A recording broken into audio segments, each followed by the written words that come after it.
নমস্কার, আমি ডক্টর বোধিসত্ত্ব খান চলে এসেছি সহজ শেয়ার বাজারের আরেকটি নতুন এপিসোড নিয়ে। প্রিয় বন্ধুরা, আশা করি সবাই ভালো আছেন এবং সুস্থ আছেন। আজকের আমি এমন একটা সেক্টর নিয়ে আলোচনা করতে চলেছি যেটা ভারতবর্ষকে অর্থনৈতিক মানচিত্রে অন্যতম সেরা জায়গা দিতে পারে। ঠিকই ধরেছেন, সেটি হচ্ছে সেমিকন্ডাক্টর সেক্টর। কেন সেমিকন্ডাক্টর সেক্টর এতটাই গুরুত্বপূর্ণ সেইটা নিয়ে আজকের আলোচনা করব। দেখুন, আমরা আর্টিফিশিয়াল ইন্টেলিজেন্স নিয়ে আলোচনা করছি, রিনিউয়েবল এনার্জি নিয়ে আলোচনা করছি, ইলেকট্রিক ভেহিকেলস নিয়ে আলোচনা করছি, ডিফেন্স নিয়ে আলোচনা করছি, স্যাটেলাইট নিয়ে আলোচনা করছি, হেভি ইঞ্জিনিয়ারিং নিয়ে আলোচনা করছি, বা ইভেন ইনফরমেশন টেকনোলজি নিয়ে আলোচনা করছি, যে মোবাইলের মাধ্যমে আমরা পরস্পরের সঙ্গে সম্পর্ক স্থাপন করছি, টেলিকমিউনিকেশন। এই সমস্ত কিছু একেবারে স্তব্ধ হয়ে যেতে পারে যদি এই সেক্টর কোনো আউটপুট না দেয় ভবিষ্যতে। তার কারণ ডিফেন্স থেকে স্যাটেলাইট সমস্ত সেক্টর এখন প্রায় পুরোপুরি নির্ভরশীল সেমিকন্ডাক্টর চিপসের ওপর। বিগতকাল যারা খবর দেখেছেন তারা জানেন যে মেটা অর্থাৎ ফেসবুকের প্যারেন্ট কোম্পানি এবং গুগল বা মাইক্রোসফট, এই কোম্পানিগুলোকে তার মার্কেট ক্যাপিটাল ছাপিয়ে গিয়েছে মাইক্রন টেকনোলজিস বলে একটি কোম্পানি। এই মাইক্রন টেকনোলজিস নিয়ে হয়তো খুব একটা বেশি আলোচনা করা হয়নি, কিন্তু ম্যাগনিফিসেন্ট 7 নিয়ে যেভাবে আলোচনা করা হয়েছে, এখন মাইক্রন টেকনোলজিস কালকে লোককে স্তম্ভিত করে দিয়েছে।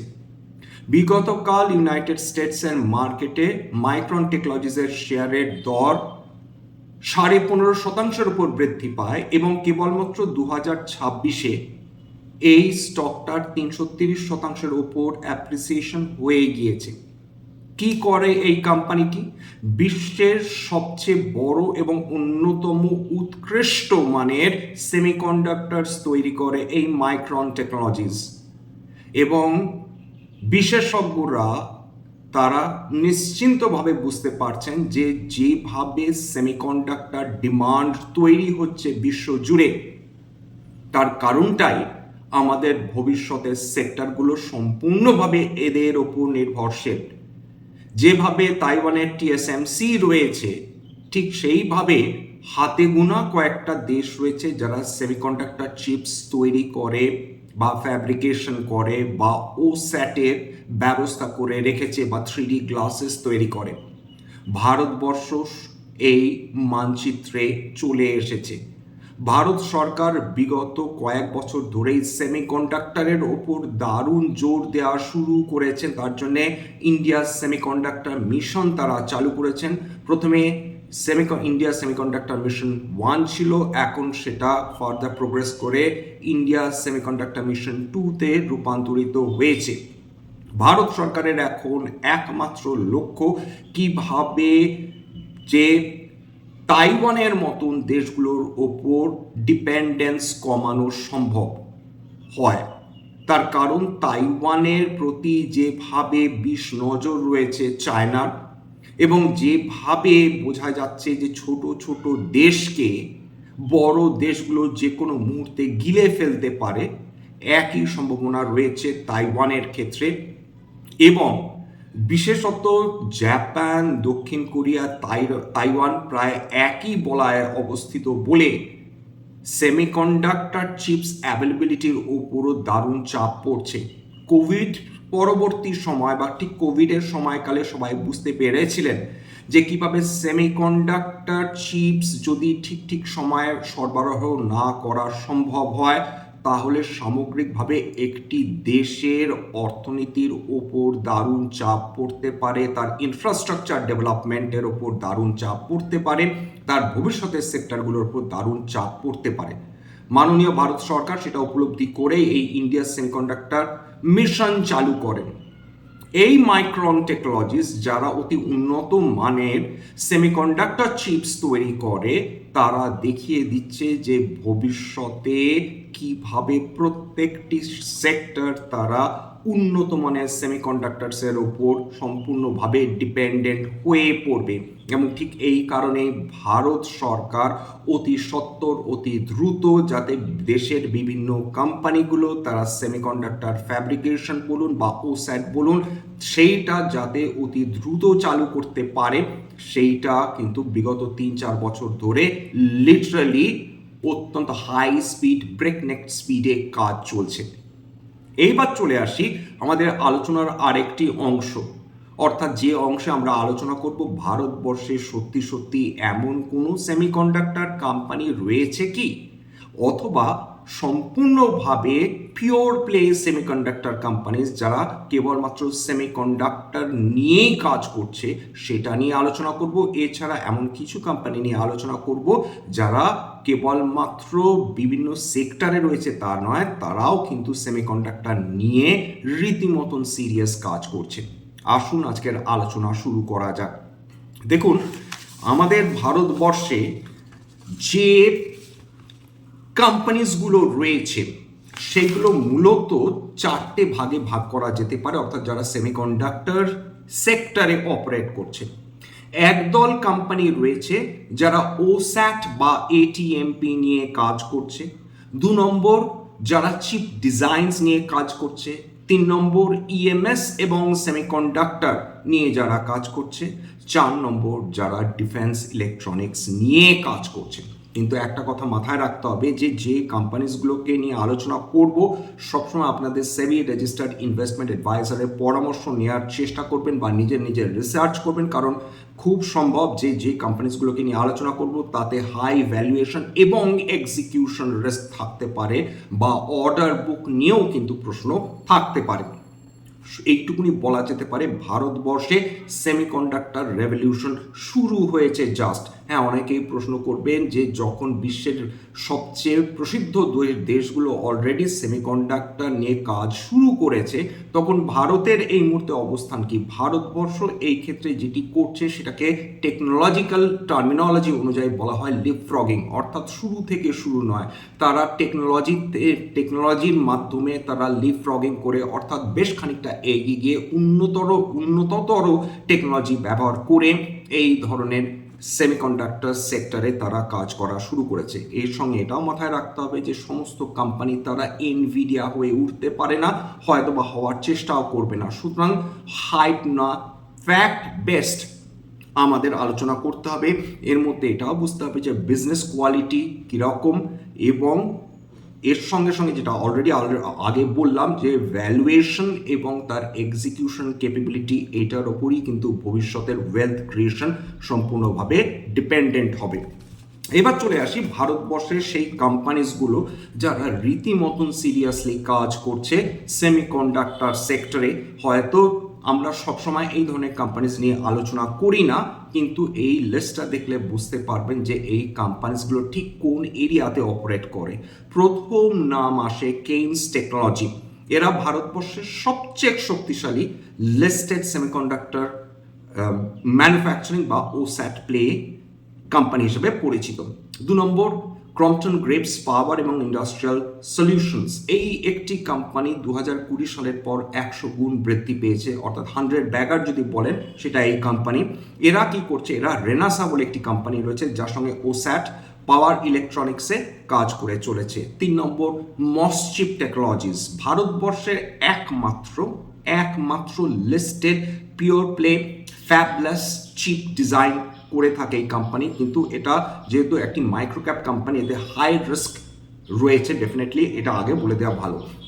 এছাড়া ডিকসন টেকনোলজিস, তারা সম্প্রতিকালে সেমিকন্ডাক্টর ইকোসিস্টেমের বেনিফিশিয়ারি হতে পারে, অলরেডি ইএমএসে এদের বড় অংশীদারিত্ব রয়েছে। 5 নম্বর স্পেল সেমিকন্ডাক্টর, এরা সেমিকন্ডাক্টর প্যাকেজিংয়ে ফোকাস করে, আবার বলছি মাইক্রোক্যাপ কোম্পানি, এক্সিকিউশন রিস্ক বেশি।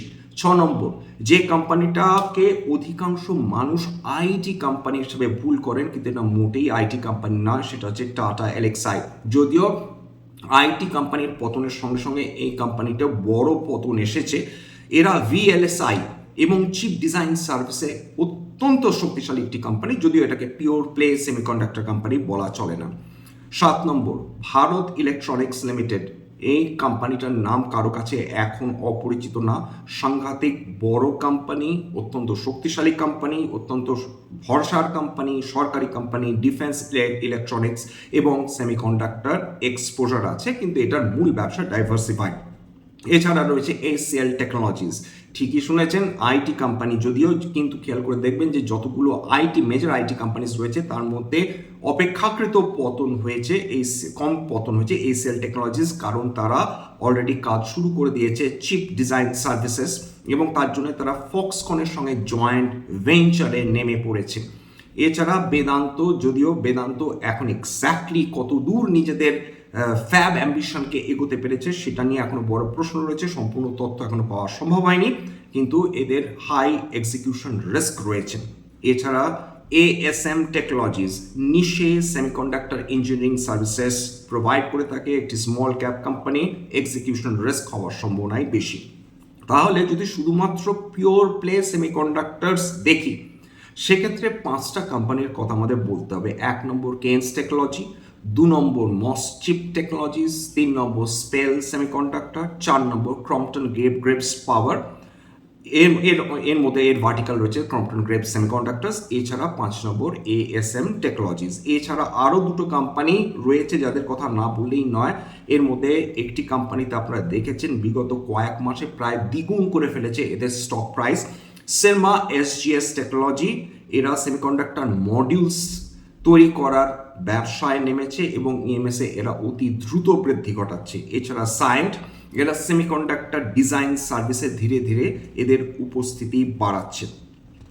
তাহলে আমাদের যেটা বুঝতে হবে যে আমি আগে যেটা ভাগ করে দিলাম, অর্থাৎ যে কোন ধরনের এই যে সেমিকন্ডাক্টর ইকোসিস্টেম রয়েছে এর মধ্যে কারা ওস্যাট এটিএমপি নিয়ে কাজ করে, 2টি কোম্পানি কাজ করছে।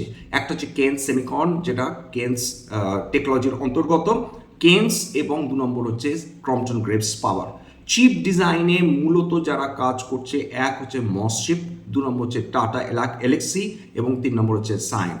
এছাড়া ইএমএস এবং সেমিকন্ডাক্টর বিজনেস একসঙ্গে যারা চালাচ্ছে তার মধ্যে রয়েছে ডিকসন, সেরমা, এসজিএস। ডিফেন্স ইলেকট্রনিক্সের ক্ষেত্রে সেটা রয়েছে ভারত ইলেকট্রনিক্স লিমিটেড। জাস্ট একটা উদাহরণ, কোনো রিকমেন্ডেশন না যে কেন্স টেকনোলজি এক্স্যাক্টলি কী ধরনের কাজ করছে, তাহলে আপনাদের একটা আন্দাজ তৈরি হবে যে সেমিকন্ডাক্টর বিজনেসে কি ধরনের কাজ করা হয়। এই কেন্স টেকনোলজি তার একটা এন্ড টু এন্ড পজিশনিং রয়েছে, অর্থাৎ এটা শুধু ইএমএস নয়, এরা পিসিবি, ইলেকট্রনিক্স ডিজাইন এবং ওস্যাট অর্থাৎ আউটসোর্সড সেমিকন্ডাক্টর অ্যাসেম্বলি এবং টেস্টে যেহেতু কাজ করছে, এর ফলে এরা একটা ভ্যালু চেনে এদের একটা বড় উপস্থিতি তৈরি রয়েছে। এছাড়া এদের কাছে ফার্স্ট মুভার অ্যাডভান্টেজ রয়েছে, অর্থাৎ সেমিকন্ডাক্টর নিয়ে যখন আমরা অবগত হলাম, অর্থাৎ আমরা কনসাস হলাম, এরা অলরেডি কাজ শুরু করে দিয়েছিল আজ থেকে 4-5 বছর আগে, এবং ভারতের প্রথম কমার্শিয়াল ওস্যাট ফেসিলিটিস এরা অলরেডি চালু করে দিয়েছে, যেটা ভবিষ্যতে একটা হাই অপারেটিং মার্জিন এদেরকে প্রোভাইড করলেও করতে পারে। এছাড়া টেকনোলজিক্যাল পার্টনারশিপ দেখুন, জাপানের এওআই ইলেকট্রনিক্সের সঙ্গে এরা প্রযুক্তিগত অংশীদারিত্ব করছে, অর্থাৎ যে ক্ষেত্রে তাদের এক্সিকিউশন ক্যাপাবিলিটি বৃদ্ধি হওয়ার সম্ভাবনাই বেশি। এছাড়া এদের হাই গ্রোথ ট্র্যাক রেকর্ড রয়েছে, বিগত কয়েক বছরে সিরিয়াস রেভিনিউ বৃদ্ধি করে চলেছে, এবং এদের ম্যানেজমেন্ট তারা নিজেদের ঘোষিত এজেন্ডার মধ্যে ওস্যাটকে পরবর্তী গ্রোথ ইঞ্জিন হিসাবে প্রজেক্ট করছে। এছাড়া ভারত সরকারের অ্যাক্টিভ সাপোর্ট তো রয়েছে, বিশেষ করে ইন্ডিয়া সেমিকন্ডাক্টর মিশন এবং ইলেকট্রনিক্স ম্যানুফ্যাকচারিং পলিসি থেকে কেন্স তারা সুবিধা পেতে পারে। এইবার চলে আসি হচ্ছে যে অন্যান্য কোম্পানিজ যারা অলরেডি কাজ শুরু করে দিয়েছে, বিশেষত যারা সেমিকন্ডাক্টর ওয়েফার চিপস অলরেডি প্রোডাকশনের দিকে এগিয়ে আছে। এর মধ্যে রয়েছে টাটা গ্রুপ, এসিএল, ফক্সকন এবং অন্যান্য কনসর্টিয়াম যারা সেমিকন্ডাক্টর ফেব্রিকেশন এবং প্যাকেজিং প্ল্যান্ট তারা শুরু করেছে, এবং ফুল এক্সিকিউশন কবে হবে সেটার জন্য আমাদের অপেক্ষা করতে হবে। এইবার দেখুন যে সরকার কিভাবে এই ধরনের সেমিকন্ডাক্টর কোম্পানিজগুলোকে সাহায্য করার জন্য এগিয়ে গেছে। এখানে সেমিকন্ডাক্টর ফ্যাবস অর্থাৎ সেমিকন্ডাক্টর চিপস সরাসরি যারা তৈরি করবে তাদের জন্য ফিসকাল সাপোর্ট রয়েছে 50% প্রজেক্ট কস্ট, এবং সেইটা হচ্ছে অন প্যারি প্যাসু বেসিস। সুতরাং যারা সেমিকন্ডাক্টর ফ্যাবস পাবে তাদের যতখানি প্রজেক্ট কস্ট আসবে, অর্থাৎ যত খরচা হবে তার 50% ভারত সরকার বহন করবে। এছাড়া এফএসএ সাইন করা হয়েছে India semiconductor mission, SiCSem private limited, নিউয়ান ইনফ্রা প্রাইভেট লিমিটেড এবং আর্কিয়ন কেমিক্যাল ইন্ডাস্ট্রিজ লিমিটেড। এই কোম্পানিজগুলো তারা একসঙ্গে কাজ করা শুরু করেছে। এছাড়া ক্রিস্টাল মেট্রিক্স একটা ইন্টিগ্রেটেড কম্পাউন্ড সেমিকন্ডাক্টর ফ্যাব এবং এটিএমপি ফ্যাসিলিটি তৈরি করছে ধুলেরা গুজরাটে, এবং সুশি কেমিকন তারাও কিন্তু সেমিকন তারাও কিন্তু ওস্যাট ফ্যাসিলিটি তৈরি করছে সুরাট গুজরাটে। অর্থাৎ মানে ভারতবর্ষের বিভিন্ন জায়গায় সেমিকন্ডাক্টর প্যাকেজিং বা সেমিকন্ডাক্টর ফেব্রিকেশন প্ল্যান্ট তৈরি করার একটা লিটারালি একটা বিপুল রাজস্ব যোগ্য চলছে। এছাড়া ওড়িশা ভুবনেশ্বরে heterogeneous integration packaging solutions 3DGS সেইটা অলরেডি কাজ শুরু হয়ে গিয়েছে। তাছাড়া সানান্দ গুজরাটে কেন সেমিকন তারা ওস্যাট ফ্যাসিলিটির কাজ শুরু করে দিয়েছে। এছাড়া যে মাইক্রন নিয়ে এতক্ষণ কথা বললাম তারা কিন্তু ভারতবর্ষতে অলরেডি তারা কাজ শুরু করে দিয়েছে, এবং এই তথ্য আমি নিয়েছি ism.gov.in থেকে, অর্থাৎ যে তথ্যগুলো দিলাম কারা কোথায় কাজ করছে। অর্থাৎ এবার মাইক্রন টেকনোলজিস তারা কিন্তু এটিএমপি ফ্যাসিলিটি শুরু করেছে সানান্দ গুজরাটে। আশা করি এই এপিসোড আপনাদের ভালো লাগলো। স্ট্যান্ডার্ড ডিসক্লোজার যে কোম্পানিজগুলো নিয়ে আলোচনা করলাম, হতে পারে তার মধ্যে বেশ কয়েকটা কোম্পানিতে আমার বা আমার পরিবারের বিনিয়োগ থাকলেও থাকতে পারে। ভবিষ্যতে আমরা যদি নতুন করে কিনি বা বিক্রি করি, আগাম বিজ্ঞপ্তি দিয়ে কিনতে বা বিক্রি করতে পারবো না। স্ট্যান্ডার্ড ডিসক্লেমার, এটা কেবলমাত্র একটা এডুকেশন চ্যানেল। বাঙালি বিনিয়োগকারীদের ইনভেস্টার অ্যাওয়ারনেস বৃদ্ধির জন্য এখানে কোনো ধরনের কোনো শেয়ারের buy sell recommendation, suggestion, advice এমনকি ইনফ্লুয়েন্স করার প্রচেষ্টা নেই। আমার কথা শুনে যদি কোনো শেয়ারের বাই সেল সিদ্ধান্ত নেন, ক্ষতির মুখোমুখি হতে পারেন। সুতরাং সবসময় একজন সেবি রেজিস্টার্ড ইনভেস্টমেন্ট অ্যাডভাইসারের পরামর্শ নেওয়ার চেষ্টা করবেন। সবশেষে যেটা বলি, যদি এই ধরনের এপিসোড আপনাদের ভালো লাগে প্লিজ একটা লাইক দেবেন, প্লিজ সাবস্ক্রাইব করবেন, এবং যদি সত্যি মনে আমার বাঙালি ভাই বোনদের জীবনে একটুখানি ভ্যালু অ্যাড করতে পেরেছি প্লিজ নিজের নিজের গ্রুপে শেয়ার করে দেওয়ার চেষ্টা করবেন। আজকের জন্য নমস্কার।